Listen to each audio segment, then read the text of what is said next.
Hi friends, welcome to the Bible Project podcast.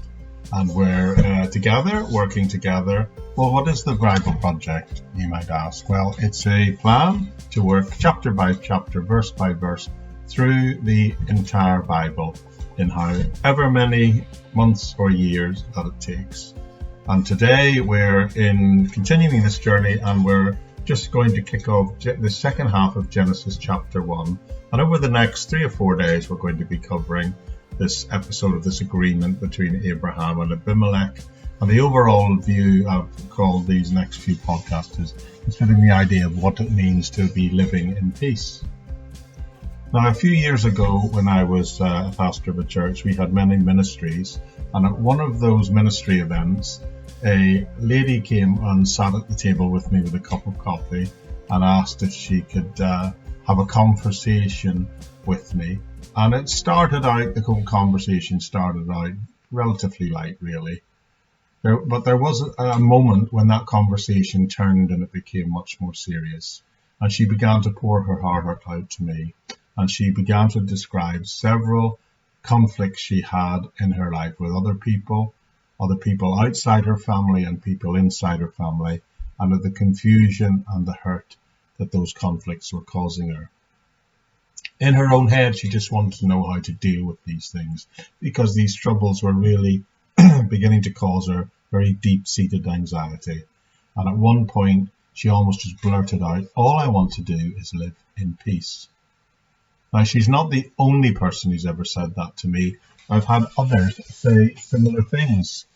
Maybe you felt the same way, especially if you've got into a conflict with another person and you reached a point where you thought, I just want this to end. I just want there to be peace. But not only peace in this situation, but peace in my heart as well. Excuse me. So how do we get to a place when we can live in peace with other people? And is there some key to getting and maintaining peace with other people and the people we know and come into contact with? And that's the question we're going to be considering over the next few days. That is, how can we find, and then importantly, how can we maintain peace with other people? Well, I think there's a principle or two that we can find helpful in the scriptures that are really helpful, in fact, when it comes to this issues. And some of these biblical principles are very clearly illustrated for us in an incident in the life of Abraham here in Genesis chapter 21. And they're, excuse me, they're pretty much as useful in terms of ideas and principles to apply, as useful as any as you'll find in the whole Bible. So let's look together now at Abraham and how now a potential conflict with someone is arising, and let's look at how they both in fact handle it, because maybe this will give us some insight into how to handle conflicts that we might have with other people. So I'm just going to pick up the text and read a couple of verses for you, beginning in Genesis 21 verse 22 to 24. At that time Abimelech and Phicol, the commander of his forces, said to Abraham, "God is with you in everything you do. Now swear to me here before God that you will not deal falsely with me or my children or my descendants. Show to me and the country where you now reside as a foreigner the same kindness I have shown to you." And Abraham said, "I swear it." Now this is an interesting little section of scripture where we just encountered the situation with Abimelech before in chapter 20, and now we see that this is ongoing, the repercussions of what happened earlier on. This time, Abimelech and Abraham are having a bit of difficulty. And if you remember, the passage started out with Abimelech making a request of Abraham. You see, previously, these two guys had a bit of a conflict going on. Excuse me. And it now ends with the fact that they've got it all settled, or they appear to have, to the point where Abraham had settled and become a resident in the land that fell really under Abimelech's control. Now, Abimelech, we've met before, and the fact that he's here seems, the fact of who he's sent to deal with this incident makes it seem quite a big deal, because it tells us the commander of his army comes to speak to Abraham about this thing. What's interesting to me is he opens his communication by saying, God is with you in all that you do. Now, if you recall the incident in the previous chapter, what happened then was Abraham God went into Abimelech's territory, and he said to his wife Sarah, tell him that you're my sister, not my wife. So Abimelech then put her, Sarah, in his harem, and he planned to marry her, which would have caused all kinds of problems, not only to Sarah and to Abraham, but in relation to the promise that God had made about Sarah to Abraham. But then God appears to Abimelech in a dream, and he tells him to give Sarah back to Abraham, and they resolve the conflict. In that story, God told Abimelech, he also told him that Abraham was a prophet. So he had encountered Abraham prior to these events, and those events concluded with God appearing in a dream.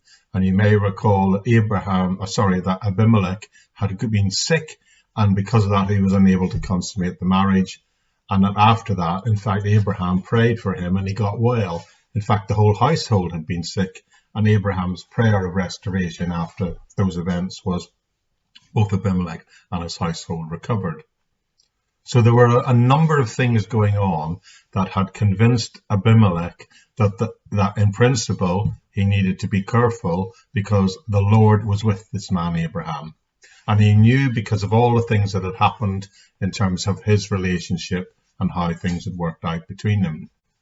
I think it's really fascinating that Abimelech recognizes that the Lord is with everything, was with Abraham and everything he's done. But on the other hand, he also says, by the way, I noticed that you were capable of lying to me. So he says, I want you to swear by your God that you won't deal with me or my household or my future descendants in a false way. I want you to deal honestly with me and uprightly with me, he says. When he had the dream, he gave Sarah back to Abraham. He didn't have to do that in a sense under his own idea of the moral code that he lived under, but he did that probably because the Lord revealing himself to him scared him quite a lot, I would expect now. But he did more than just hand Sarah back. He gave Abraham gifts, and he gave him land within his territories to raise his herds and his flocks. So he's gone the extra mile, hasn't he? He's been kind to Abraham, and he reminds Abraham and tells him, look, I've been kind to you, and all I want you to do is reciprocate that in the way you deal with me. That's my request, that when you deal with me kindly and straightforwardly and honestly. What I find so fascinating here is that on the one hand, he is able to say God's with you in everything you do, and yet also say, you're a liar sometimes.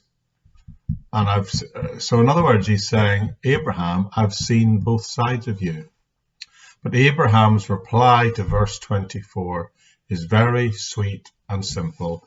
Abimelech asks him to be clear and honest with him, and he says, I swear it, that I will. From here on, Abraham says, I will deal with you forthrightly and honestly. Abraham is simply requesting honesty and peace, and that's what's basically going on here, so that they can have a straightforward relationship whereby they can live together in peace, so that there should be no more conflicts between them. I don't want you to lie to me anymore, he says, and primarily I don't want you to do that because I don't want there to be any more conflicts where the God of Abraham might need to set in. I want there to be peace between us. And so that's how they begin to make an agreement. In a sense, they make the agreement that that's the principle, but we'll also look at how they ratify that agreement in the next few verses. And we shall look at how they do that in the next episode. That's it for today. So bye for now. If you fancy accessing a transcript of any of these podcasts, there's always one available in any audio version of the podcast. that you might be listening to.